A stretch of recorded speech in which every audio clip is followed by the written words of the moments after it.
Welcome to fun رحیم's land. Eid ul-Adha قریب تھی، بازار سجے ہوئے تھے، ہر طرف جانوروں کی رونقیں تھیں۔ ننھا علی روز ابو کے ساتھ بازار جانے کی ضد کرتا کیونکہ وہ بھی ایک قربانی کا جانور لینا چاہتا تھا۔ آخرکار ایک دن ابو علی کو اپنے ساتھ لے گئے۔ علی کی آنکھیں حیرت سے کھلی کی کھلی رہ گئیں۔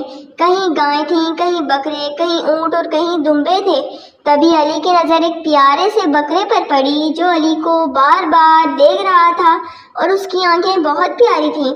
علی نے ابو سے کہا، ابو یہی بکرا؟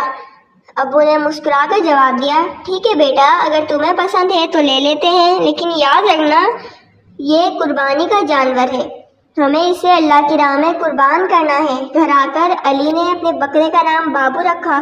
وہ روز بابو کو نہلاتا، اسے چارہ دیتا، اس کے ساتھ کھیلتا۔ دونوں کی گہری دوستی ہو گئی۔ پھر ایک دن آ گیا، یعنی عید کا دن۔ گلی میں سب بچے اپنے جانوروں کے ساتھ خوشی خوشی گھوم رہے تھے۔ علی بابو کے ساتھ اداس کھڑا تھا۔ ابو نے علی کے سر پر ہاتھ پھیرا اور نرمی سے کہا، بیٹا، جیسے حضرت ابراہیم علیہ السلام نے اپنے بیٹے کی قربانی کے لیے تیار ہو گئے تھے تو ہمیں بھی چاہیے کہ ہم بھی اپنی پسندیدہ چیز اللہ کی راہ میں قربان کر دیں۔ آج عید کا دن ہے اور آج ہمیں اپنی بکرے کی قربانی کرنی ہے۔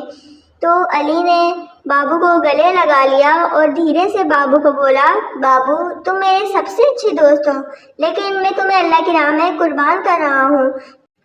قربانی کے بعد علی خاموش تھا، لیکن اس کا دل سکون میں تھا۔ گھر آ کر گوشت کو علی نے خود محلے کے غریب بچوں میں بانٹا، سب سے دعائیں لیں اور اپنی امی کے گلے لگ گیا۔